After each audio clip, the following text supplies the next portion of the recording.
6:49, welcome back to the Valley today. We've been following breaking news for you all morning. Fargo Police and the Bureau of Criminal Investigation are in South Fargo after an officer-involved shooting early this morning. One man was shot by police and rushed to the hospital for surgery. A woman is in the Cass County Jail. The Valley Today's Christy Larson is live in South Fargo, where all of this happened this morning. Good morning, Christy. Good morning, guys. That's right. BCI, West Fargo Police, they're all on scene here investigating as they had a shooting earlier this morning. It all started in Trail County. That's where a car was stolen. There was a chase. Now, police then refound it in West Fargo. Fargo police came to assist in that pursuit. They went the wrong direction on 13th Avenue, but then they did ditch the car, a man and a woman, here off of 47th Street South. Now, that's when they both ran in opposite directions. Fargo police say they saw the man had a weapon and they did take some shots at him. He went down over here in the Pizza Hut parking lot. Now, the woman was taken into custody. Her name is Jennifer Stegman. She is from Grand Forks, and when I talked to the Cass County Jail, they said she was too intoxicated this morning to get a new mugshot of her.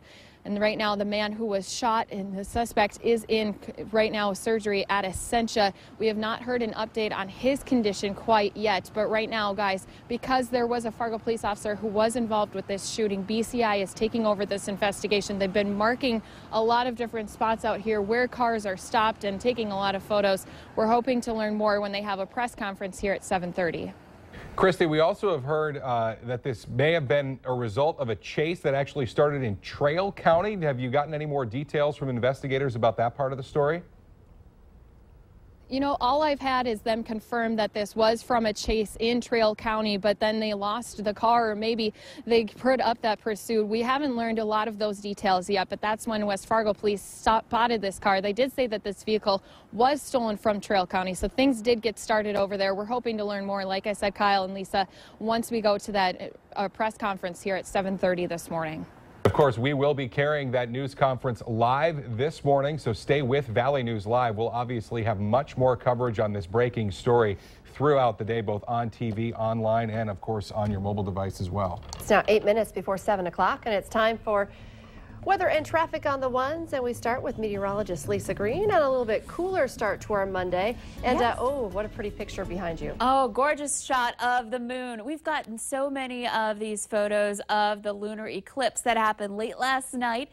Well, I stayed up late for it for a little while, and it was great to be able to watch that. The sun rose over the horizon, the eastern horizon, or the moon rose over the eastern horizon, and basically the eclipse started right then, and it lasted for several hours as that partial eclipse developed. This is a shot of the full eclipse, the total eclipse, as the moon turned red.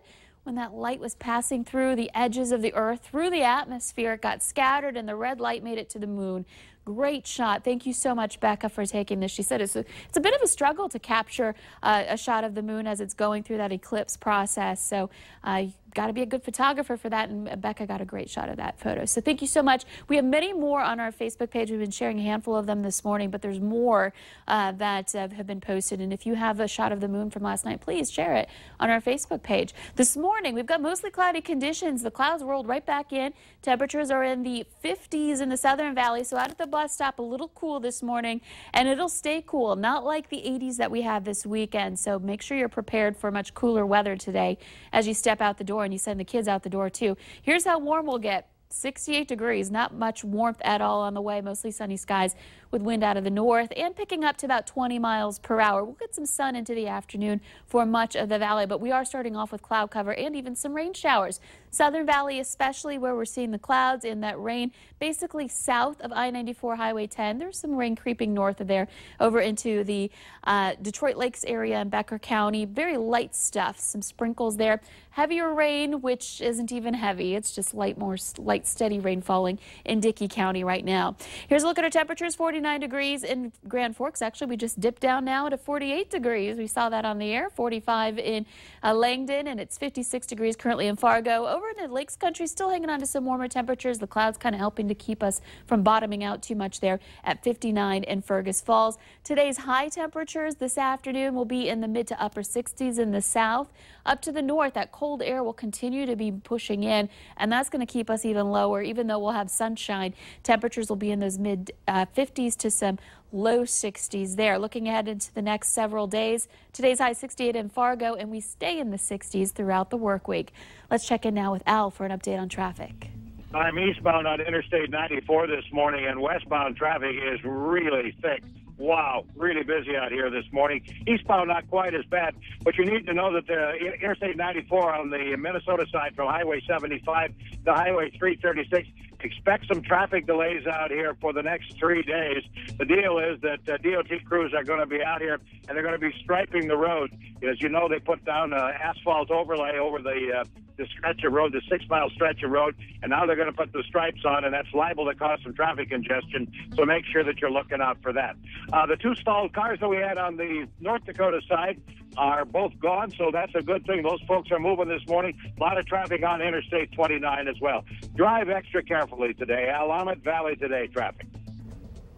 Tonight, people in Kindred and the surrounding area will gather to send positive thoughts to this Kindred school bus driver who was badly hurt in a crash on Friday. Yeah, a prayer service is scheduled tonight for Kathy Josted. She was hurt in that crash on Highway 46 near I-29. It involved a school bus and 4 semis. Josted was driving a bus full of students when a semi pulled out of the fog. The bus ran into the side of it, and Josted had to be cut out of that bus. Now, according to her Caringbridge site, she has life-threatening injuries. The vigil will be held tonight at 6 at the Kindred Bus Barn. Everyone is invited. At least 1 shell casing was found after several people several people at a South Fargo apartment building woke up in the middle of the night Saturday to the sound of gunfire. Police say they responded to multiple calls at 1802 40th Street South just after 4 a.m. Officers did search that building and found a shell casing from what they believe was a handgun on the 3rd floor of the apartment building. Now, there were no injuries. The investigation is still pending. Police say they don't have any suspects yet. A passenger on a motorcycle was killed after a deer ran out in front of them in Polk County. The Minnesota State Patrol says 44-year-old Corey Reitmeyer of Crookston was headed west on Polk County Road 57 when the deer ran onto the road. Reitmeyer and the passenger collided with the deer and were thrown from the motorcycle. The 43-year-old woman died at the scene. Reitmeyer was taken to the hospital for non-life-threatening injuries. We're hoping to get an update today about the condition of a 13-year-old Hankinson, North Dakota boy who was run over by a hayride trailer this weekend. Donald Buckhouse was driving a tractor that was pulling 2 hay wagons carrying about 25 people for the city's Oktoberfest celebration.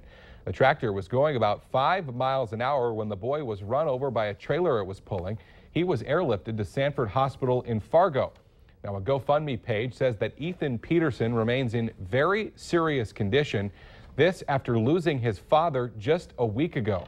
If you'd like to learn more about how you can help, we've attached a link on this story. Just head to our website, valleynewslive.com. We have some amazing new video this morning of a tornado ripping through Charleston, South Carolina last week. The force of the twister all caught on camera. The video comes from a home security camera on Johns Island. You can see the F2 twister hit that area, rain and debris flying around the home. The tornado hit after midnight, packing 130 miles per hour winds and cutting 7 miles long, a path of destruction across the island. At least 10 homes suffered extensive damage. Thousands of trees were uprooted.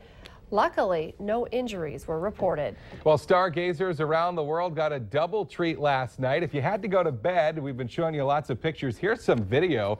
This is the total lunar eclipse that was combined with the so-called supermoon. It's the first time that's happened since 1982, and it won't happen again until 2033. So if you missed out, head to our Valley News Live Facebook page. We've got a lot of pictures posted there. The entire eclipse, the full eclipse portion, lasted right around 72 minutes. I did not stay. I only saw the half portion. I can't stay up that late. I know I stayed up for part of it, but it was fun to watch it, and you could see everyone out in my neighborhood. Everyone was out watching and snapping pictures. And I knew we'd have some great viewers that would be snapping plenty of photos and posting them for us. So let's get our answer now to our question of the morning on Facebook. 71% of women say Monday is the worst day to do this. The answer, to go to the grocery store. If you want to take part in our question of the morning, all you have to do is head to our Valley News Live Facebook page. We post it there every Monday through Friday, and of course invite you to join the conversation with us throughout the day on Facebook. And it's a little bit cooler this morning. Yeah, it is. You know, temperatures are starting off in the 50s and 40s, and they're not going to rise a whole lot today. We had 80s for 3 days in a row. Today, different story. So plan for more fall-like weather than the summer-like weather we had this weekend. Unfortunately, we're losing it. It's bound to happen. It's almost October. That's true. Thanks for waking up with the Valley today. More local news and weather for you in just 25 minutes. And also be sure to watch for developments in our breaking news, that shooting after a police chase on 13th Avenue in South Fargo. A news conference live at 7:30.